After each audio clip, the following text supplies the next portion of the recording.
4, public session. Be it resolved that the board reconvenes public session. Second. All in favor? Aye. Any opposed? Aye. Item 5, student presentations. Yeah, we have a video presentation of performing arts at Piscataway High School, and progress will be starting out.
So, been in education 27 years now, and I've always loved the arts and plays, and as well as athletics and things like that. Something that I definitely took for granted, as much as I loved them and loved to go. Not having that for the past 2 years has been very hard. And to see this again, and most of the things that the students have asked on. So they have been fabulous. I went to see Puffs the play, I was at the instrumental concert last week. P-Way Experience last night, the chamber choir sang. It's just fantastic, and it's something that we can never take for granted again. And it's not just at the high school. I know this was a high school video, but all of the schools do such a wonderful job, and we're really very lucky to be an award-winning community for music, and we're lucky to have Mrs. Strelacki and all the music teachers and arts teachers. Yeah, it's just wonderful to have such a rich visual performing arts program in our school system, and specifically here for the high school. And as a former Super Chief band parent, and I think one of our newly elected board members is a current band parent. And did I see your son in there in the first, did the first, one of the first sets they did? My daughter. Their daughter? My Okay, daughter's see, I band. didn't even know. Your daughter? Well, that's great. She's the band. That's great, that's great. And I'm so glad I'm not a roadie anymore. I'm not on the crew. You know you want on to the crew vote. Yeah, team you now. know you want to. Yeah. Absolutely. No, the time I drove their equipment truck to Disney so they could play the Magic Kingdom Parade, that was enough for me. Next thing we move to is the item 6, which is the student representative's report. The student representative, we only have the junior. Yeah, I'm gonna do Okay, you gonna do that? Yep. So we'll start with Anaya. Okay. Anaya usually cannot be here tonight, and she is the senior rep, and she emailed me her report. I hope everyone is well, and I'm sorry for my absence. The PHS choir will be holding an open mic night tomorrow night, Friday. There will be a $5 entry fee for everyone.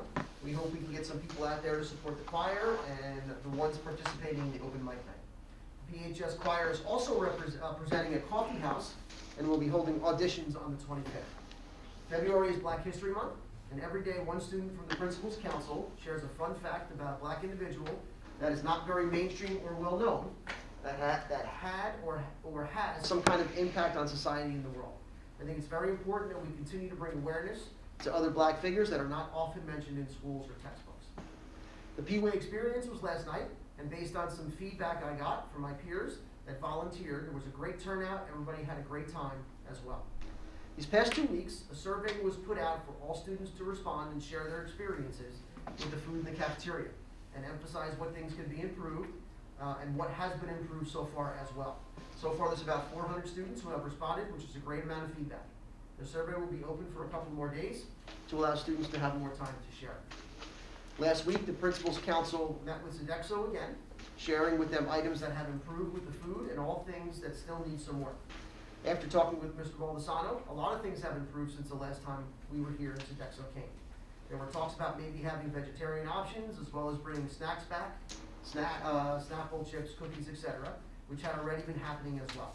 There's a lot of progress being made in that area. Lastly, with Governor Murphy's limiting the mask mandated schools, a lot of students are concerned and would like to know if you have any idea what the Piscataway protocols will be. And that concludes Anaya. Veer? Hello, good evening. Good evening, sir. It's nice to see everyone again. I want to start off by talking about the success that was P-Way Experience. I was there yesterday, and being there, I saw how engaged the 8th graders were, and how well of a job each club did representing all that PHS has to offer. So there was a lot of interest raised, and I saw a lot of people were excited to participate in activities, which is always great because it's really the extracurriculars that can often define their experience throughout high school and really lead them to grow as individuals. I discussed with Mr. Baldessano a possible expansion of the mentorship program to include like a field trip for student mentors, freshman mentors, to go to 8th graders and for them to expand on all that PHS has to offer, because it's important for incoming freshmen to know, because as I discussed with him, it's too often the case that students are often left to fend for themselves and have to figure out the ropes by themselves. So we're on the way of discussing that. Also, there's another planned meeting with Sodexo to discuss the results of the student survey. A common issue that was found was lack of food variety. Currently going on, there's a lot of candygrams and singinggrams and bake sales leading up to Valentine's Day, and just around this time, there's a lot of fundraising going on for many different clubs, including Italian Club, ROTC, Piscataway Gives Back, Class Council, and Choir. I also wanted to give a quick shout out to the high school production of SpongeBob the Musical, which is happening March 3rd, 4th, and 5th. And I'd also like to thank the board for going virtual after winter break, because of concern that was expressed by many of my peers and me personally was that there was an alarming rise in COVID cases. And to my surprise, after coming back, there have been weeks where there have been no COVID cases, and overall safety has been very well enforced. And I am excited to see what the next half of the school year has in store. Beard, thank you very much, we appreciate it. Thank you, sir. Any questions for Beard? Thank you for your participation last night. It wouldn't have been as successful if it weren't for students like you giving up your time, going to help the incoming 8th graders. And just so you know, we are working on, as you talked to Mr. Baldessano about, we're working on some things to inform 8th graders better. You know how you had the P-Way experience last night? Mm-hmm. Next year we'll have a 6th grade experience, a middle school experience for 6th graders. Not when they're in 5th grade, but when they get into 6th grade. Mm-hmm. For parents to find out what's available in middle school, you know, junior honor society, things like that, and what's coming and what they can expect. So with all of the feedback we take in, and we want to make sure that we're doing the best thing we can. Yeah. And you all would know the best, right? You're on the front lines there. Mhm. So thank you for that. Thank you. All right, the next item is item 7, the President's Report. But I do want to give a shout out to our cameraman, because our cameraman is also in the Super Chiefs band. Yay!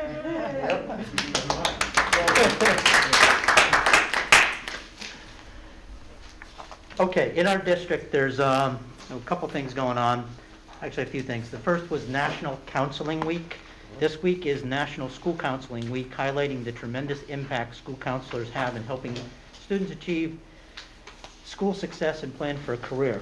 The school counselors play a very important role in the lives of our students, and at no time has this been more apparent than right now. Throughout the 2 years of this pandemic, our school counselors have reached out to our students, taking special care with those who experience difficulties due to remote learning, and we thank them for the work that they do, not just through this difficult time, but every day. The next item is the Piscataway Experience. Last night, Piscataway High School, 8th grade students and their families got a taste of Piscataway Experience.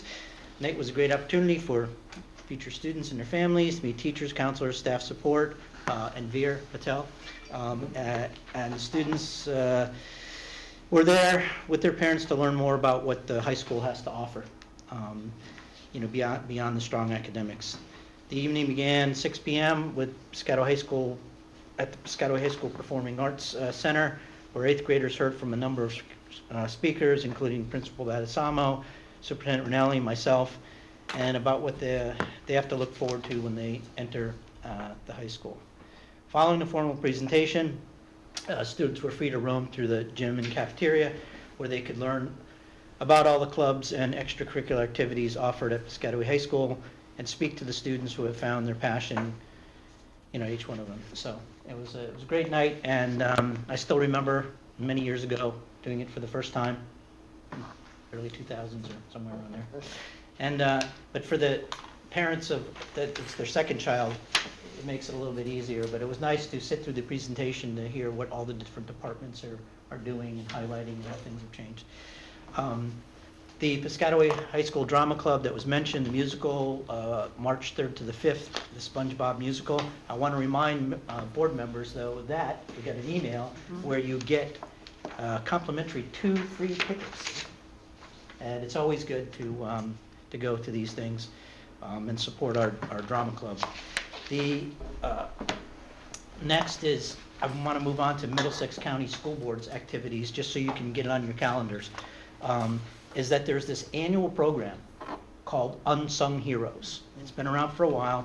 It's an event that'll be March 22nd, and it's where Middlesex County School Boards is honoring outstanding juniors and seniors in Middlesex high schools. And what they're honored for, the first year I heard about it, I thought it was academics and so on. What they're really honored for is their incredible perseverance and focus despite some of the challenges they experience. And I know that we get a letter from them, and the superintendent works with the counseling department and to select our candidates, and we get up there. And board members can attend. Usually it's at Old Bridge High School. When I went 2 times, it was in New Brunswick High School, New so Brunswick. they kind of rotated Mhm.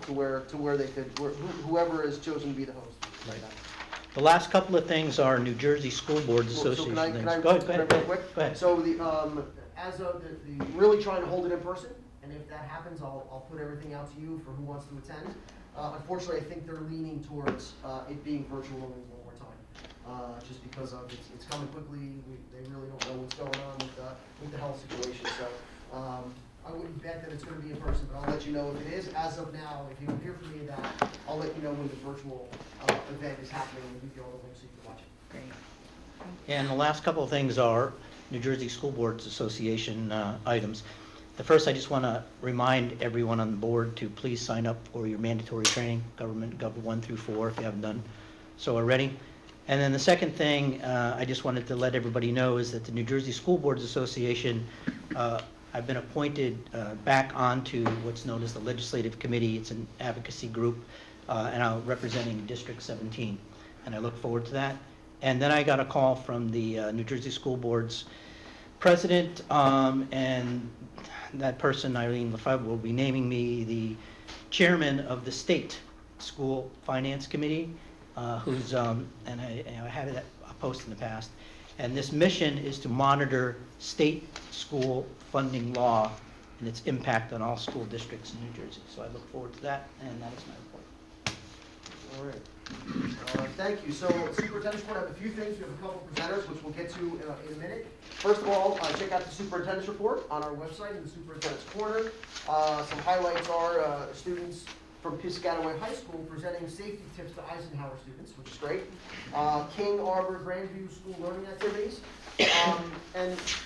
When you open up to the middle, and online we'll read the middle few pages, it talks about the Black History Month events that took place or taking place in our school this month. And the board received a packet like this with them all listed. I couldn't be more proud of the value of the programs there and the information that is really delivered to the kids and how well we embrace it. And we know that February isn't the only month, right? We do this throughout the entire year, but we want to highlight things that we do, so we're really, really proud of that. Second thing, quick update on the American Rescue Plan, which is a mandate for us to do every couple of months. Very few changes this month for this. It's on our website under 2021-22 Learning Plan on our main page. And basically, it talks about physical distancing, hand washing, cleaning, maintaining the environment, etc. So again, we update that every 60 days. And again, we're pleased to have two presenters here. The first one, I'll turn the floor over to Dr. Bill Baskerville. And he will discuss how the district is utilizing the Start Strong assessment data. How are you tonight, Bill? I'm good, sir. Good evening, everyone. Good evening.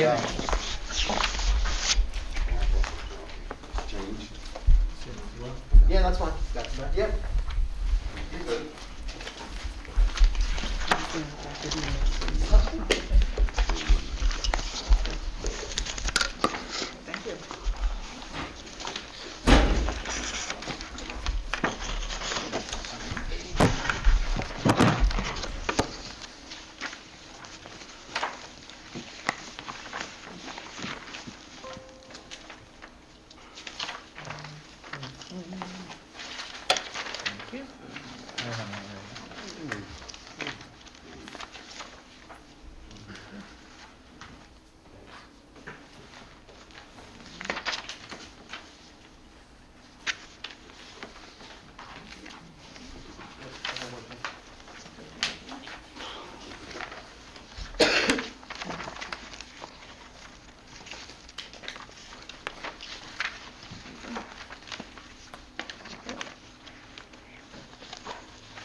Thank you, Colleen.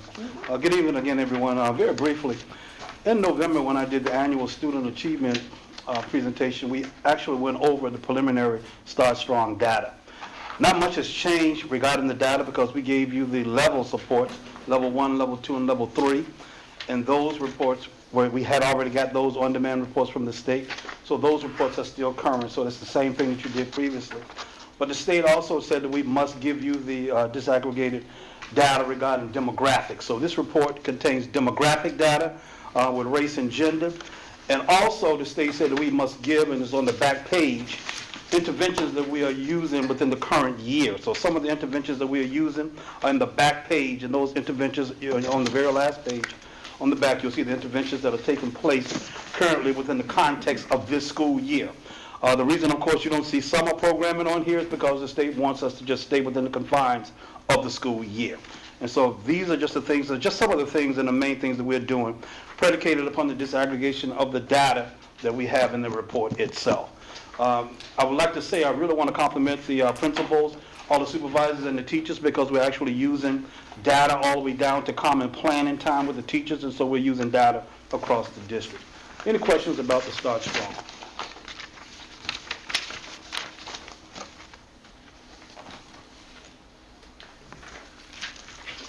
Oh, so on this presentation, the only question, when I reviewed it, and by the way, under curriculum in the agenda, on item 15, D, we're going to be, approving this.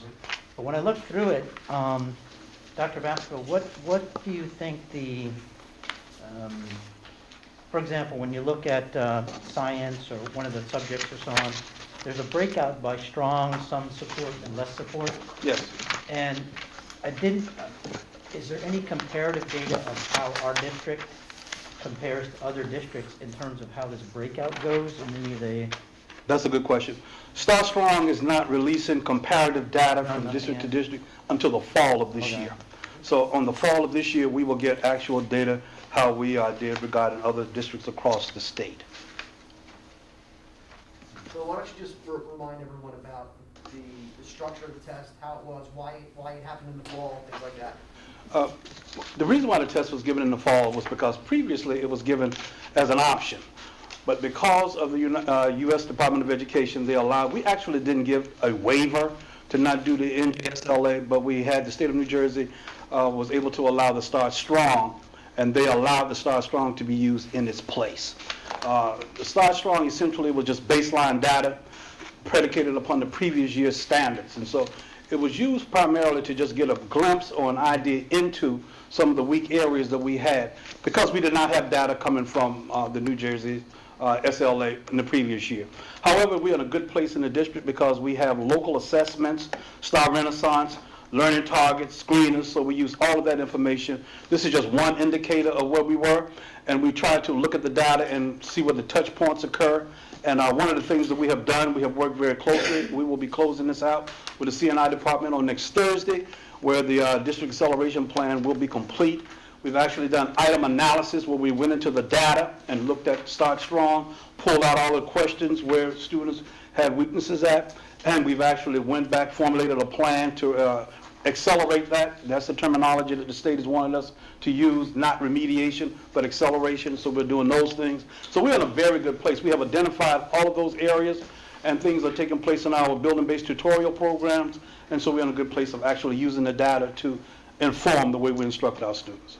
And Dr. Basketball used the word that this is a glimpse, and I want to stress that, not that we value this for what it's worth, but we do need to put it in perspective. Many of these tests were 10 questions. They were 20 minutes long or 30 minutes long, and kids were done, and then they show up with some results here. So again, we value it, but we need to put it in perspective as one data point in the longevity of what we have. And we think our district assessments provide much richer data for us. Yes. But again, we do value this, and we're interested in seeing in the next fall how we compare, but again, it's just a comparative data.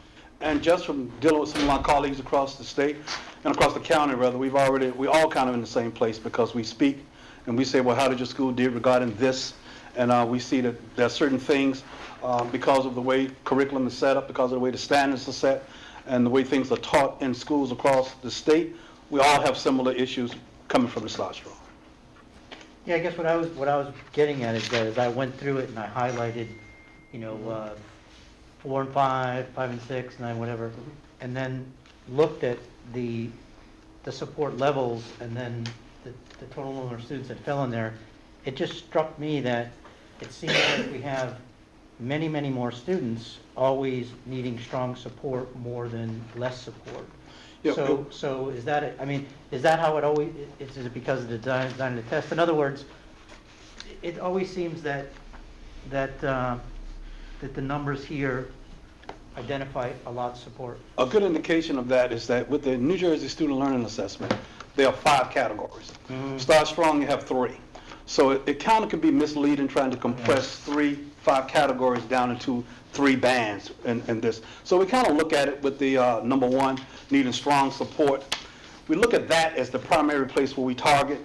2 and 3, for example, you'll see in ELA in certain places you have 30% that needs more support. So that's 75% that essentially needs less or not as much. And so we just look at those particular things as well. I was just going to comment that these questions were multiple choice, Yeah. and what you have is with a lot of multiple choice, students who haven't taken standardized tests tend to click, click, click, click, click, click, and so it's hard to get an accurate assessment when there's a limited amount of questions and everything is multiple choice. On the heels of just coming back. Yeah. And we adjusted our district assessment calendar with that in mind. So what we've done is we've actually taken our district assessment calendar, where we've cycled through assessments with our learning targets, and we're actually correlating those things to see where those touch points are. We are not minimizing the learning loss that took place across the entire country last year. So please don't misinterpret our comments here. But to look at this and say it holds a ton of value to where we truly are, it could be misleading, right? So, Bill, Dr. P talked about not having this into the summer, but that doesn't mean our programs don't go into the summer. Exactly. But they did this past year, they will again, and we'll try to address the learning loss as much as possible, because we know we would be lying to ourselves if we said it didn't happen at Piscataway. And the good thing about it is that we can look at our learning assessments. This was in October. So the data that you're looking at was in October. We've had learning assessments since then, and then we look at our learning assessments within the district. We have moved well beyond where we were in this particular assessment. That's to my point too. Speaking to it as an educator and as a board member, looking at this as just a glance into a student, how early we took it. Even the state itself didn't put any value, true value, into that, and we need to reference that. Let's come out and say that the state itself didn't say to all districts, don't put too much value into this. Look at it as a snapshot into a child, and we can move forward. I love your ideas of the interventions. I think that's where we make progress, that those things are in place. That being said, along with the interventions, are they built into the child's study hall? Are there still the win periods? What do we have in place so that these identified children, we can move them along? We've done a couple of things. Like if you can see, one of the interventions is homogeneous grouping. So a lot of times students who have just from this assessment and other learning targets, we've identified that we've actually grouped students to focus on focused skills that a group of students need. We've embedded our practices, so we just don't look at it's embedded within the classroom instruction, it's embedded within all of our pull-out and in-class resource supports, it's in our tutorial programs. The teachers know what our hot buttons are, so it's embedded within the practices that we're doing on a daily basis. So we're not looking at just trying to pull people in an isolated setting to just address this, but it's being addressed. And again, I'm very pleased at the work that we're doing.